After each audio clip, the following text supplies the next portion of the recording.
아멘. 하나님 말씀은 출애굽기 2장 1절부터 10절까지 말씀입니다. 구약성경 83쪽에 있는 출애굽기 2장 1절부터 10절까지 말씀 한 절씩 교독하겠습니다. 레위 가족 중 한 사람이 가서 레위 여자에게 장가들어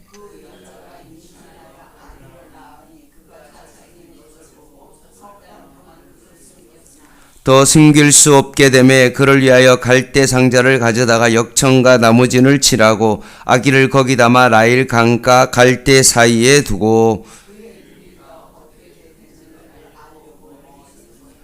바로의 딸이 목욕하러 나일 강으로 내려오고 시녀들은 나일 강가를 거닐 때 그가 갈대 사이에 상자를 보고 시녀를 보내어 가져다가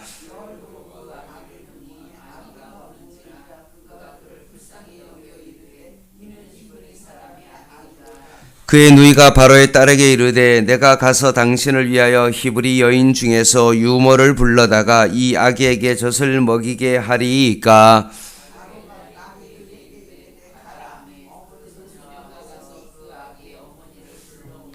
바로의 딸이 그에게 이르되 이 아기를 데려다가 나를 위하여 젖을 먹이라. 내가 그 싹을 주리라. 여인이 아기를 데려다가 젖을 먹이더니 그 아이가 자라매 바로의 딸에게로 데려가니 그가 그의 아들이 되리라. 그가 그의 이름을 모세라 하여 이르되 이는 내가 그를 물에서 건져내었음이라 하였더라. 아멘. 애굽왕의 바로는 이스라엘의 번성함을 두려워했습니다. 사람을 두려워해서 결국 태어나는 남자 아기를 죽이라고 명령을 내립니다.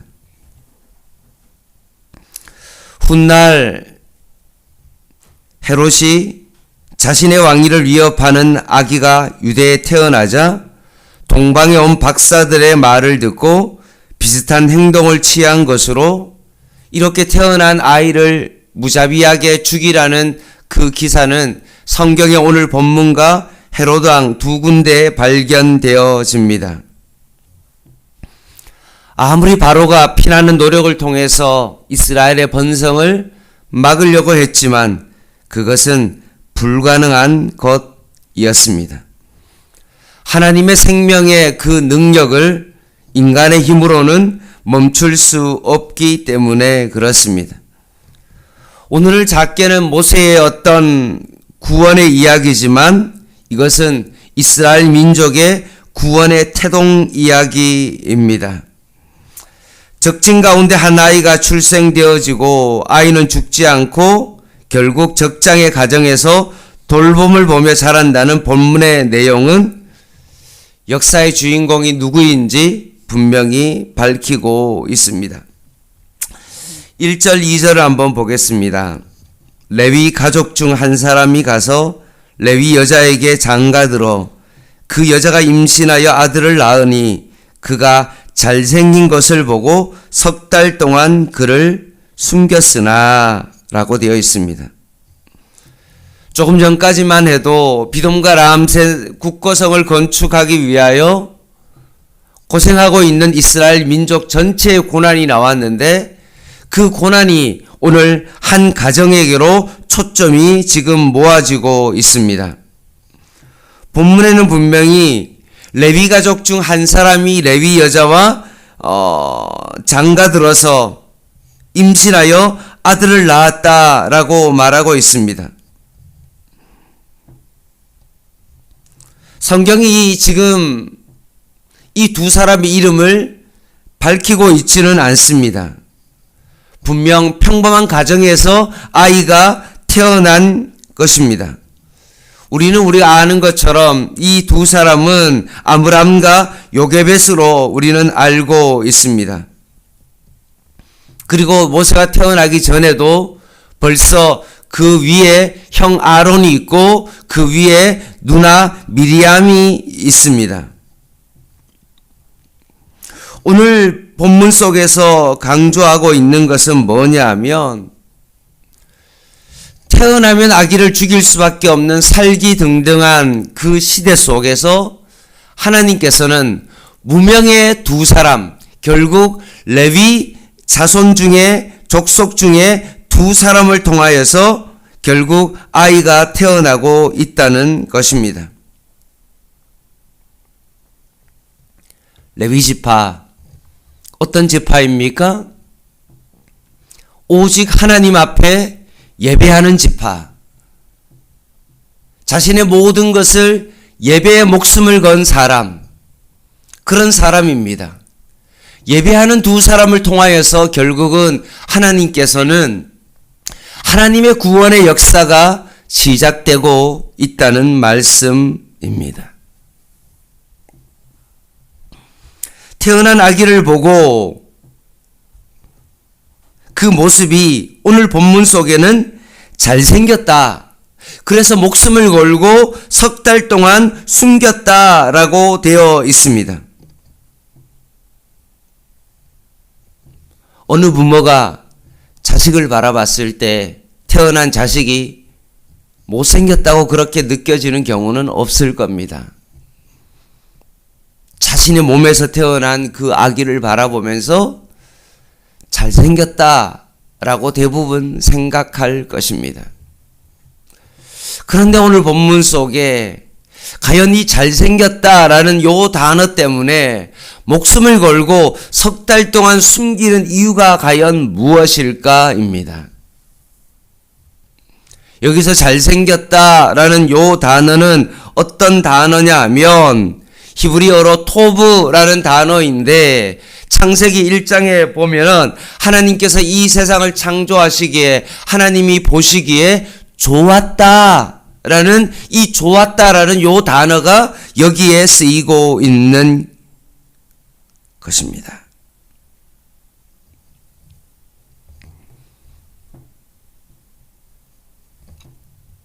결국 모세의 이 부모는 레위 족속 중의 사람들인데 하나님 앞에 예배하는 백성이기 때문에 그 아이를 바라볼 때 여호와 보시기에 좋았다라는 요 단어를 쓰고 있는 것은 결국 아이를 바라볼 때 그냥 인간적인 시선으로 내 아이다라는 어떤 그런 마음으로 그냥 잘생겼네, 나를 닮았네, 그 정도의 시선으로 바라보는 것이 아니라 하나님이 보시기에 좋았다라는 단어를 쓰고 있기 때문에 이 사람들은 하나님의 관점에서 이 아이를 보고 있는 겁니다. 인간적으로 내 자식이니까 뭔가 지켜내야 되겠다라는 어떤 그런 마음이 아니라 예배자의 마음으로 하나님의 시선으로 이 아이를 바라보게 된 것입니다.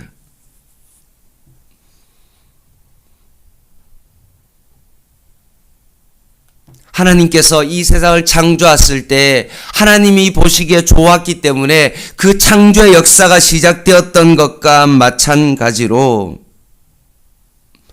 하나님의 시선으로 이 아이를 바라보게 된 것입니다.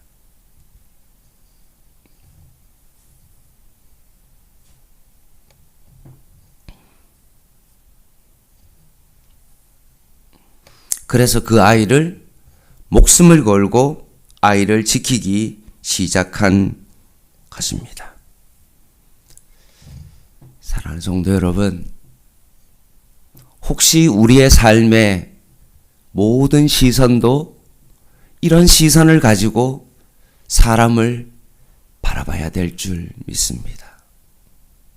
예배자의 마음, 하나님께서 보시는 그 시선으로 우리의 가족을 바라보고 우리의 동료를 바라보고 우리의 이웃을 바라볼 수 있는 그런 마음이 필요합니다.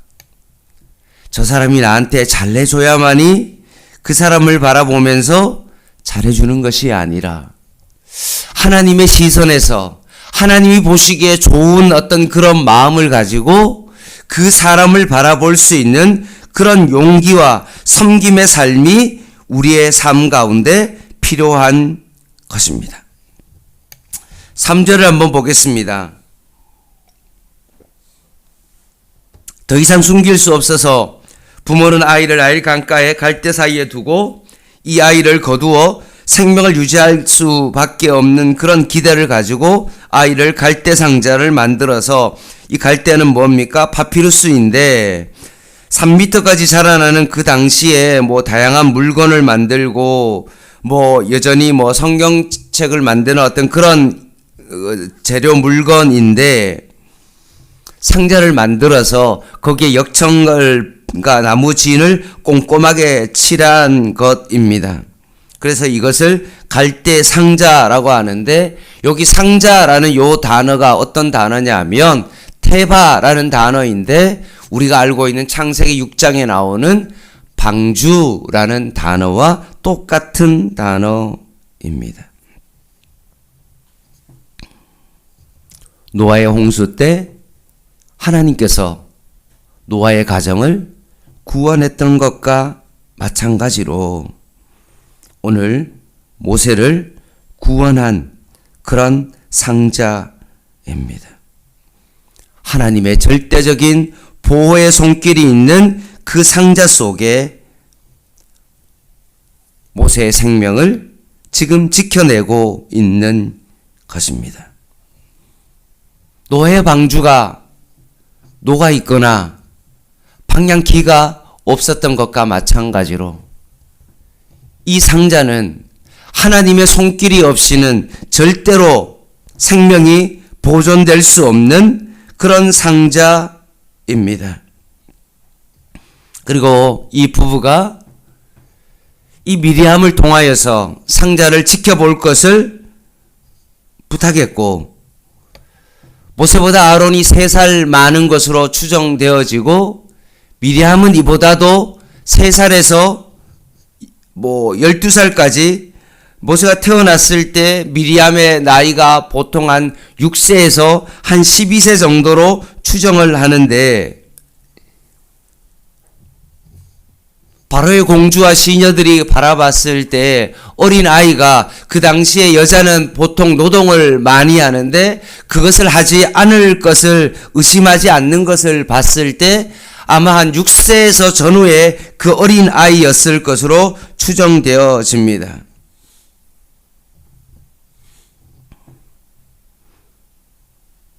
마침 그곳에 목욕하기 위해 찾아온 무리를 발견하게 되어집니다. 5절에 나오죠. 바로의 딸이 목욕하러 나일강가로 나오는데, 오늘 우리 개역 개정성경에는 나와 있지 않지만 공동번역과 새번역에는 실제로 원문 성경에 어떤 단어가 나와 있냐면 거기에 요 단어가 하나 앞에 추가되어 있습니다. 그 단어가 뭐냐면 마침이라는 단어입니다.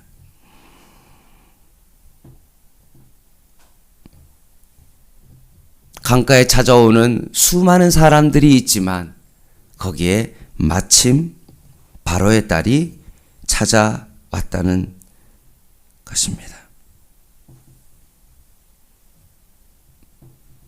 우리말로 번역한다면 드디어 라는 그런 단어입니다. 히브리 산파가 자신의 목숨을 걸고 이스라엘에 처음 태어나는 그 장자와 그 아들들의 생명을 구원했던 것과 마찬가지로 드디어 하나님께서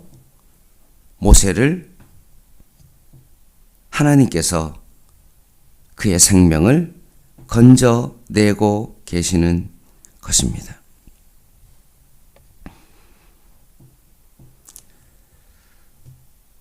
그 바로의 딸이 본문에 보면 시녀를 보내어다가 아기를 열어보니까 아기가 우는데 그 아이를 어떻게 여겼습니까? 불쌍히 여겼다라고 되어 있습니다. 그 불쌍한 마음을 통하여서 그 아이를 키우고 싶은 그런 마음이 생기게 된 것입니다. 7절입니다.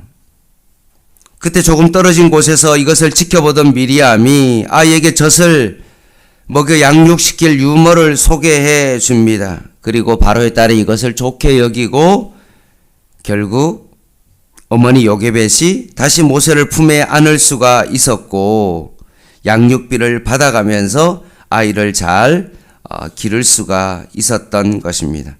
10절입니다. 이 아이가 어느 정도 자란 후에 바로의 딸이 모세를 데려다가 양자 삼았고요. 합법적으로 궁에 입성하여서 애굽이 제공하는 최고의 혜택을 누리게 되어집니다.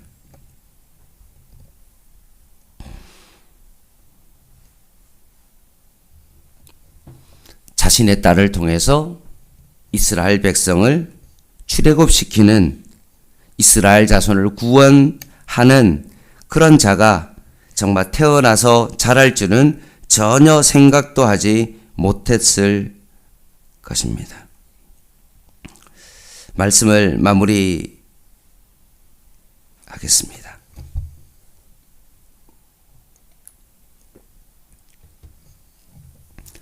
오늘 바로는 어떻게 하든지 이스라엘 민족을 말살시키고 더 이상 번성하지 못하도록 자신이 할 수 있는 최고의 방법을 통하여서 그렇게 죽이려고 하지만 결국 하나님의 구원의 역사는 이 세상의 어떤 누구도 막을 수가 없다는 사실입니다. 이유는 하나님께서 이 세상의 어떤 만물보다도 더 크신 분이시기 때문에 그렇습니다. 세상 사람들은 보기에 애굽의 바로 왕이 이 세상의 역사를 주관하는 것처럼 보이지만 결국 그것은 눈에 보이는 역사이고 실제로 눈에 보이지 않는 하나님의 놀라운 구원의 역사가 우리의 삶 가운데 펼쳐지고 있다는 것입니다. 따라서 오늘 우리의 시선도 인간적인 관점에서 모든 것을 바라보고 그것을 바라보는 그런 시선이 아니라 오늘도 나의 삶을 인도해 가시는 그 하나님의 시선으로 내 자신을 바라보고 우리의 소망이 이 땅 가운데 있지 아니하고 하나님의 나라 가운데 있고 하나님께서 바라보시는 그 시선을 통하여서 이 세상을 바라볼 수 있는 영적인 영안이 오늘도 우리의 삶 가운데 열려지기를 소망합니다. 그리고 여러분을 통해서 하나님의 구원의 역사가 온전히 이루어지는 그런 복된 하루 되시기를 주님의 이름으로 간절히 부탁을 드립니다. 기도하겠습니다.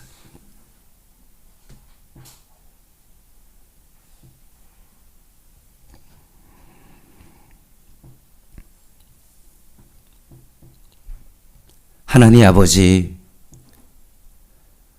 하나님 앞에서 살아가는 진정한 예배자를 통하여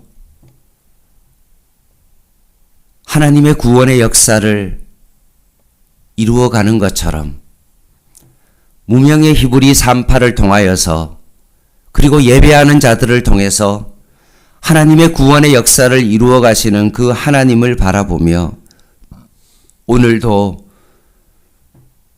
남들이 보기에는 대단하지 않은 우리의 삶이라 할지라도 하나님께서는 오늘 우리를 통해서 하나님의 구원의 역사를 이루어 가시기를 원함을 다시 한번 바라보게 하여 주시고 오늘도 하나님의 시선으로 살아가는 저희들 되게 하여 주시옵소서. 이웃을 바라보며 그들과의 만남 속에서도 인간의 모습으로 생각으로 바라보지 않게 하여 주시고 오늘도 우리의 시선이 하나님의 시선으로 그들을 불쌍히 여기며 그들 앞에서 하나님의 마음을 가지고 대하며 살아가는 저희들의 삶이 되게 하여 주시옵소서. 예수님의 이름으로 간절히 기도드립니다. 아멘. 10월 26일 날 교회 바자회가 있습니다. 여러분 그것을 놓고 여러분 기도 부탁을 드립니다. 개인 기도 하시겠습니다.